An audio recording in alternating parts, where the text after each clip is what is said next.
ગાંધીધામ જેવા મોટા ટ્રાન્સપોર્ટ હબમાં ડીઝલની અછત સર્જાઈ અને ટ્રકોની લાંબી લાઈનો લાગી, જેનાથી સમગ્ર સપ્લાય ચેઇન પર મોટી અસર પડી શકે છે.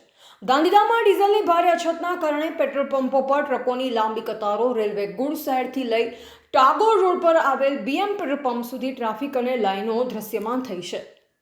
ટ્રાન્સપોર્ટ એસોસિએશન દ્વારા જાહેરાત કરવામાં આવી હતી કે જો 1 તારીખ સુધીમાં ડીઝલનો પૂરતો પુરવઠો નહીં મળે તો ટ્રાન્સપોર્ટનું તમામ કામકાજ સંપૂર્ણપણે બંધ કરી દેવામાં આવશે. ટ્રક એસોસિએશને સરકારશ્રીને આ ડીઝલની અછતનું તાત્કાલિક ધોરણે નિરાકરણ લાવવા નમ્ર અપીલ અને ઉગ્ર માંગણી કરી છે. જો આ સમસ્યા વહેલી તકે ઉકેલવામાં નહીં આવે તો ગાંધીધામ પોર્ટ અને આસપાસના ઔદ્યોગિક વિસ્તારોમાંથી થતી માલસામાનની હેરફેર ખોરવાઈ જવાની પૂરેપૂરી શક્યતા છે.